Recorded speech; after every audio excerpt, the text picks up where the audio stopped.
Free ಕೊಡ್ತಾರನ್ನ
ದಯವಿಟ್ಟು ಮಾಧ್ಯಮ ಮಿತ್ರರಲ್ಲಿ ಒಂದು ವಿನಂತಿ ಕೇಳಿಕೊಳ್ಳುವುದೇನೆಂದರೆ, ವಿಜಯಪುರ ಜಿಲ್ಲೆ ಬಬಲೇಶ್ವರ ತಾಲೂಕು ಗುಣದಾಳ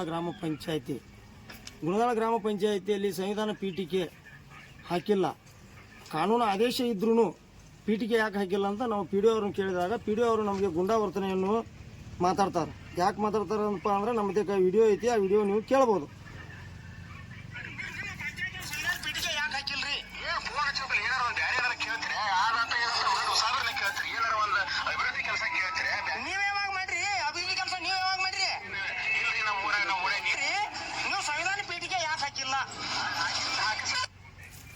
ಕಾನೂನು ಆದೇಶ ಐತಲ್ರಿ, ಸಂವಿಧಾನ ಪೀಠಿಕೆ ಹಾಕಬೇಕಂತ ಕಾನೂನು ಆದೇಶ ಐತೈತೆ. ನಾವು ಪಿ ಡಿ ಅವ್ರನ್ನ ಸಾರ್ವಜನಿಕರು ನಮಗೆ ಬಂದು ಹೇಳಿದಾಗ ನಾವು ಕೇಳಿದೆವು. ಯಾಕೆ ಕೇಳಿದೆವು ಅಂದ್ರೆ, ನಾವು ಒಬ್ಬರು DSS ತಾಲೂಕಾ ಅಧ್ಯಕ್ಷ ರಮೇಶ್ ಅರ್ಜುನ್ ಶಿಂದೆ ಸಾಕಿನ್ ಬಬ್ಲಾದಿ ನಮಗೆ ಸಾರ್ವಜನಿಕರು ಬಂದು ಹೇಳಿದ್ರು. ಹೇಳಿದ ಕೂಡಲೇ ತಕ್ಷಣ ಪಂಚಾಯತಿಗೆ ಬಂದು ನಾವು ಕೇಳಿದಾಗ ಈ ಟೈಪ್ ಅವರು ಗ್ರಾಮ ಪಂಚಾಯತಿ ಅಭಿವೃದ್ಧಿ ಅಧಿಕಾರಿಗಳು ಮಾತಾಡ್ತಾರೋ, ಇದ್ರ ಬಗ್ಗೆ ಮೇಲಧಿಕಾರಿಗಳು ಕಾನೂನು ಪ್ರಕಾರವಾಗಿ ಕ್ರಮ ತಗೋಬೇಕು. ಕ್ರಮ ತಗೊಂಡು ನೌಕರಿಯಿಂದ ವಜಾಗೊಳಿಸಿ ಇವರಿಗೆ ತಕ್ಕ ಶಿಕ್ಷೆಯನ್ನು ಕೊಡಬೇಕಂತ ತಮ್ಮಲ್ಲಿ ಕೇಳಿಕೊಳ್ಳುತ್ತೇನೆ.